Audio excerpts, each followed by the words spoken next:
Samantha Jennings was 24, a waitress at a small diner on the outskirts of New York City.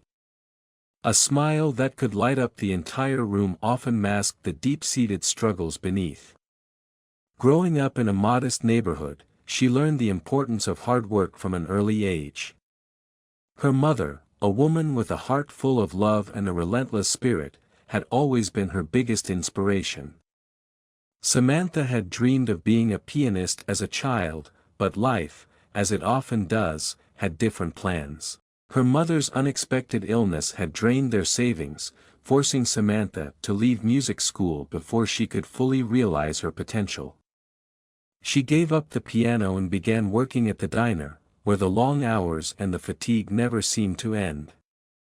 Nights were the hardest. Those were the times when the music she once dreamed of playing still echoed in her heart, but now, it was nothing more than a distant memory. One rainy evening, a man walked into the diner, a figure who would change her life in ways she couldn't have imagined. Charles Donovan was the type of man whose presence commanded attention. A wealthy businessman with sharp features and an even sharper tongue, he had the air of someone who believed the world owed him something. He had just wrapped up his latest venture and was preparing for a grand party at his mansion. The occasion was to celebrate his success, and naturally, he enjoyed surrounding himself with people who were beneath him, people he could control. Samantha had seen men like him before, but there was something different about Charles. His eyes swept over her as if she were invisible, but then they landed on the small silver piano charm around her neck. It was a gift from her late mother, and despite everything that had happened, it was one of the few things that kept the music alive in her heart. "What's your name?" he asked, barely looking up from his phone. "Samantha," she replied, her voice polite but distant. Charles raised an eyebrow, almost as if he was bored. "Do you play the piano?" he asked, eyeing the charm. Samantha hesitated, her grip tightening around the cloth she was wiping the table with. "I used to." "Used to?" Charles smirked, his tone laced with condescension. "That's a shame. You know, I'm hosting a party next Saturday. You could come and play for my guests. I'll pay you double what you make in a week.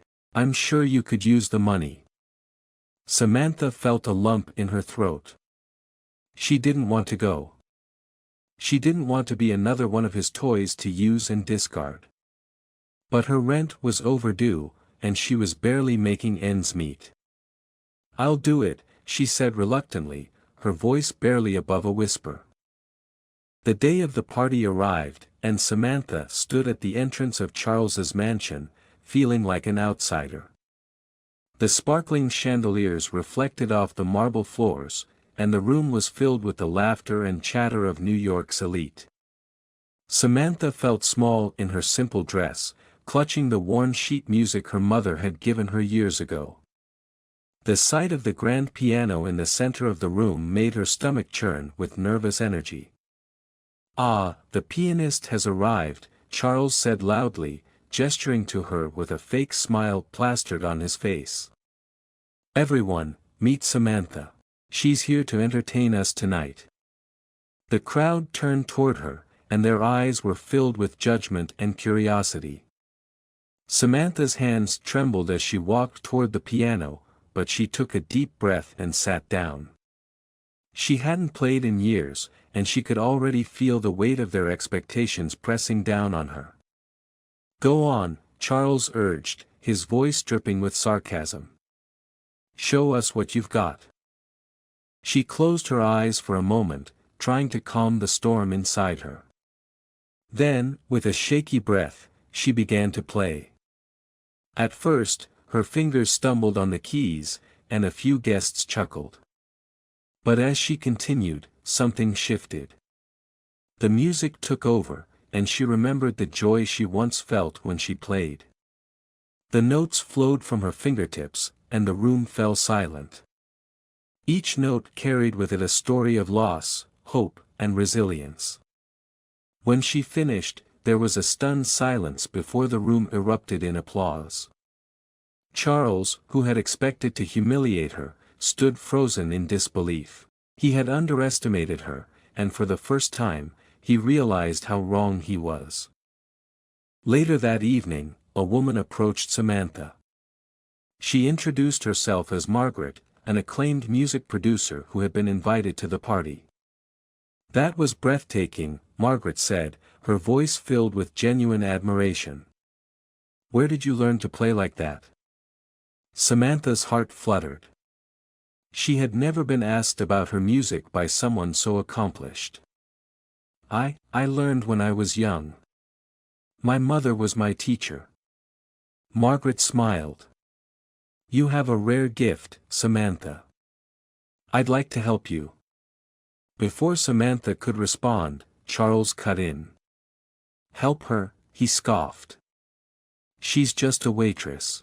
Don't let one performance fool you." Margaret shot him a sharp look. "Talent has nothing to do with status, Mr. Donovan," she said coolly. "It's a shame you can't see that." Margaret's words were a balm to Samantha's wounded spirit. She had always been told that she didn't belong in the world of the rich and powerful. Yet here was someone who saw her for who she truly was, a gifted pianist. Later that evening, a woman approached Samantha. She introduced herself as Margaret, an acclaimed music producer who had been invited to the party. "That was breathtaking," Margaret said, her voice filled with genuine admiration. "Where did you learn to play like that?" Samantha's heart fluttered. She had never been asked about her music by someone so accomplished. I learned when I was young. My mother was my teacher." Margaret smiled. "You have a rare gift, Samantha. I'd like to help you." Before Samantha could respond, Charles cut in. "Help her," he scoffed. "She's just a waitress. Don't let one performance fool you." Margaret shot him a sharp look. "Talent has nothing to do with status, Mr. Donovan," she said coolly. "It's a shame you can't see that." Margaret's words were a balm to Samantha's wounded spirit. She had always been told that she didn't belong in the world of the rich and powerful. Yet here was someone who saw her for who she truly was, a gifted pianist. The second twist came at a charity gala where Samantha was set to perform her debut concert. Charles was among the attendees, invited by Margaret as a peace offering. Samantha couldn't help but feel a sense of unease as she saw him in the crowd. As she began to play the same melody she had performed at Charles's party, something shifted within him. He remembered his late mother, who had loved music and had always encouraged kindness. For the first time in years, Charles felt genuine remorse for the way he had treated Samantha. After the concert, he approached her, his expression more sincere than she had ever seen it. "Samantha," he said softly, "I owe you an apology. I underestimated you, and I'm sorry." Samantha looked at him, her eyes filled with a mixture of surprise and forgiveness. "Thank you, Mr. Donovan. I hope you've learned that everyone has a story worth listening to." Samantha's career soared after that night. She never forgot the journey that had brought her to that stage. Charles, inspired by her resilience and Margaret's influence, began funding music programs for underprivileged children, hoping to make amends in his own way. Samantha continued to play, her music touching hearts and reminding everyone that true talent and determination could rise above any challenge. She had finally found her place in the world, a place where the music she had once dreamed of playing was now her voice to the world. Samantha Jennings, the unlikely pianist, had overcome the odds. Her story was a reminder that no matter where you come from, no matter the obstacles you face, your dreams are worth fighting for. Music, for Samantha, had always been a form of expression, a way to connect with the world and share her truth. And as for Charles, well, his journey wasn't over. He had learned a valuable lesson from the woman he once looked down upon. Sometimes, it takes a humbling experience to truly understand the power of kindness, empathy, and the universal language of music.